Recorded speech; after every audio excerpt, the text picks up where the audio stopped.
최근 좀 황당한 뉴스가 한 가지 있었습니다. 바로 우크라이나의 젤렌스키 대통령이 앞으로 최대 5만 명에 달하는 북한군이 러시아에 투입된다면서 그렇게 되면 이제 한국도 위험하니 자기에게 한국에 천국 미사일을 보내주면 안전해질 수 있다는, 이게 뭐가 좀 말의 앞뒤와 내용의 전개가 많이 이상한 이야기를 공개적으로 한 것입니다. 일단 우리나라는 그깟 5만 명의 북한군이 문제가 아니라 2천만 명이 있는 북한에다 또 심지어 핵무기까지 상대하며 지금까지 아무 문제 없이 버텨왔기 때문에 그 5만 명이 우리나라도 아니고 러시아로 간다고 해서 갑자기 우리나라가 위험해질 것이라는 주장은 아무 설득력도 없는 매우 황당한 주장인데다, 또 거기서 한 발 더 나아가, 그러니까 한국이 안전해지기 위해서는 지금 당장 우크라이나에게 천궁을 지원해야 한다는 그 주장은 특히 더, 이건 뭐 설득을 위한 논리의 앞뒤 연결고리가 전혀 보이지 않는 거의 억지에 가까운 주장처럼 들리기까지 합니다. 그동안 우크라이나는 나토 동맹국들의 지원을 받아 전쟁을 치러오고 있는데 이제는 그 지원도 거의 떨어져가 전쟁의 양상이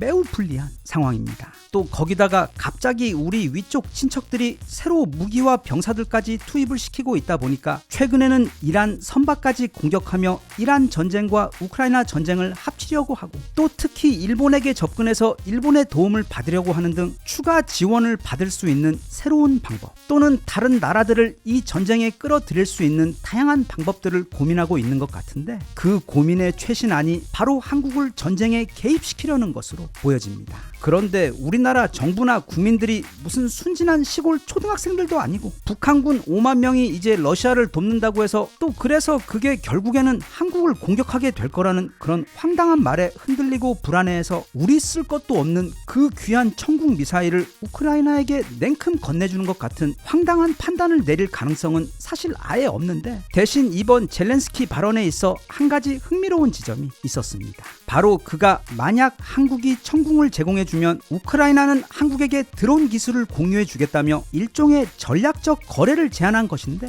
이건 좀 흥미롭습니다. 왜냐하면 우크라이나는 현재 명실공히 최고의 드론 전력을 가진 국가이고, 한편 우리나라는 우리나라 국방력 수준을 고려할 때 정말 이상할 정도로 이 드론 관련 분야가 뒤떨어져 있는 국가이기 때문입니다. 젤렌스키는 한국이 가진 그 국방의 취약점을 나름 정확하게 파악을 하고 그런 제안을 한 것 같기는 한데, 그리고 언뜻 듣기에는 한국이 매우 솔깃해할 제안이라고 생각을 했던 것 같기는 한데 실상은 전혀 그렇지가 않습니다. 젤렌스키가 세계 국방력 5위이자 육군 전투력 4위이며 현재 미사일 3대 강국인 한국의 저력을 조금 너무 띄엄띄엄하게 본 것 같습니다. 왜냐하면 우리는 젤렌스키의 그 제안이 오기 한참 전에 한국 고유의 자체 드론 전력 체계 사업을 이미 시작한 상태이기 때문입니다. 한국은 이미 지난 6개월 넘게 이 사업에 대해 치밀하게 계획을 세웠고, 그래서 지난 6월 26일 앙규백 국방부 장관은 브리핑을 열고 국방 드론, 대드론 발전 정책을 발표했습니다. 이 발표 안에는 대규모 드론 개발 및 생산 외에도 드론 방어 관련 아주 많은 계획들이 공개가 되었는데, 거기서 가장 중요한 이야기는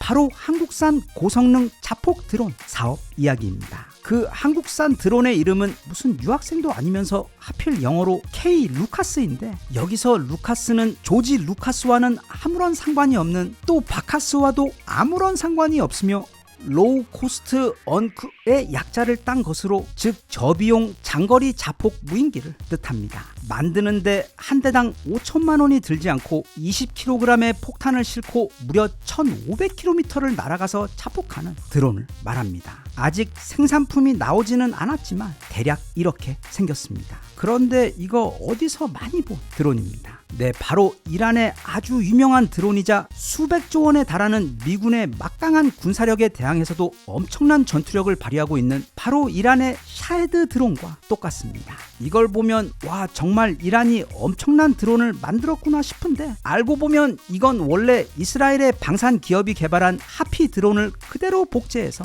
만든 것입니다. 즉 원조는 이스라엘의 드론이었던 것을 이란이 복제해 미국을 공격한 것인데, 여기서 또 한 가지 흥미로운 것은 최근 미국에서도 새로운 드론이 개발되어 그 신형 드론들이 이란의 방공망을 무력화시키며 엄청난 성과를 거두고 있는데, 그게 바로 여기 보이는 이 드론입니다. 이란의 샤헤드와 똑같이 생겼습니다. 이건 미국에 있는 방산 스타트업인 스펙터웍스가 이란의 샤헤드 드론을 역설계해서 또는 그냥 복제해서 미국산 자폭 드론 드론으로 만든 것인데 그 미국산 드론의 이름이 앞서 본 그 루카스입니다. 그리고 그 루카스를 또다시 복제해서 만들려고 하는 것이 바로 한국산 루카스인 K 루카스입니다. 그러니까 처음에는 이스라엘이 아주 기가 막힌 몽둥이를 개발해서 싸움에 나가려고 했는데 어느새 이란이 그 마법의 몽둥이를 베껴서 만들어 미국에게 휘둘렀고, 그런데 조금 있다 보니 미국이 그것과 똑같은 몽둥이를 만들어서 이란을 때리고 있는 와중에 이제는 한국이 그 몽둥이와 똑같은 것을 만들어 이 드론 게임에 뛰어든 것과 같은 상황, 즉 복제가 반복되고 있는 그 무시무시한 드론 몽둥이 게임의 최종 종착지가 현재 한국이 된 것입니다. 이 K 루카스는 비록 그것이 샤헤드의 복제이긴 해도 아마 세계 최고의 미사일 강국인 우리가 만드는 그 드론은 오스람 임플란트처럼 뭐가 달라도 다를 것이 분명하다고 확신합니다. 드론은 아주 무서운 무기입니다. 만들기도 값싸서 지금 이란 전쟁에서는 5천만 원짜리 이란 드론을 격추시키기 위해 50억짜리 또는 200억짜리 미군 미사일을 쏘는 상황, 그런 전쟁 비용의 비대칭이 계속해서 벌어지고 있고, 또 이 드론의 특징은 이걸 한 번에 수십 대 또는 수백 수천 대를 한꺼번에 날려서 그렇게 군집으로 공격을 하게 되면 마치 드론 한 대 한 대가 모두 자아가 달린 미사일처럼 각자 따로 움직이며 적을 공격할 수가 있기 때문에, 그리고 병사들은 안전한 수백 킬로미터 밖에서 원격으로 조정을 하고 있기 때문에 그 효과와 파괴력이 정말 어마어마한 무기가 바로 이 드론입니다. 솔직히 지난 약 2년여 기간 동안 세계 여기저기에서 벌어지는 전쟁들, 그리고 그 전쟁의 양상들을 지켜보면서 큰 걱정이 한 가지 있었습니다. 이게 분명 우리나라의 방산 능력은 전 세계 탑 중에 탑인데, 그리고 분명 앞으로의 전쟁은 드론이 주가 되어 치러질 것 같은데 어찌된 게 우리는 이 군사용 드론 개발에 있어 아직 소식이 없는지 그 부분이 단지 걱정이 되는 것뿐 아니라 많이 의아해했었는데, 이 세상에서 재벌 걱정, 연예인 걱정, 그리고 한국 국방부 걱정은 하는 게 아니라고 우리 군은 진작부터 나름 굉장히 탄탄한 계획을 세우고 있었고, 그걸 최근에 와서야 발표한 것입니다. 그리고 이제부터 시작하겠다고 하는 걸 보니 또 어디에다가 이미 완성품의 개량형까지 벌써 왕창 만들어 놓은 게 아닌가 매우 의심이 듭니다. 그리고 한국은 이미 다들 알다시피 반도체 외에도 마음만 먹으면, 그리고 정부에서 제대로 구조만 만들어줘도 지금까지 나왔던 그 어떤 드론들보다도 강력한 전투력을 발휘할 최첨단 공격 드론들을 얼마든지 만들어낼 수 있는 사실 모든 기술과 재료 그리고 인재를 가지고 있는 나라입니다. 특히 그게 앞으로 인공지능과 결합하게 되면 미국 제외 아마 지금까지 나왔던 그 어떤 드론들보다도 더 똑똑하고 그래서 파괴력이 강한 드론을 만들어낼 수 있을 것 같은데, 그렇게 미래 전쟁을 위한 드론전 대비가 이제 한국 국방부에서도 공식적으로 시작이 된 것입니다. 일단 우리 군은 2030년까지 최소 2만 대의 자폭 드론을 확보하겠다고 발표했습니다. 그리고 그 발표에는 도대체 몇만 대 또는 몇십만 대는 저기 지하 깊숙한 곳에 있는 여분의 5천만 발 포탄과 현무 6, 7 시제품들, 그리고 아직 마지막 나사를 조이지 않고 대기 중인 한국산 핵잠이 보관되어 있는 지하 창고에 쟁겨둘 것인지는 언급되어 있지 않은 발표이고, 나아가 50만 명의 모든 병사들이 유사시 마치 개인 화기를 다루듯 다 드론을 조종하고 사용할 수 있도록 하기 위한 50만 드론 전사 양성 프로그램도 이번에 함께 발표되어, 그렇게 이번에 새로 출범하게 된 대한민국 국방 드론 본부에서 본격적으로 이 모든 사업의 속도를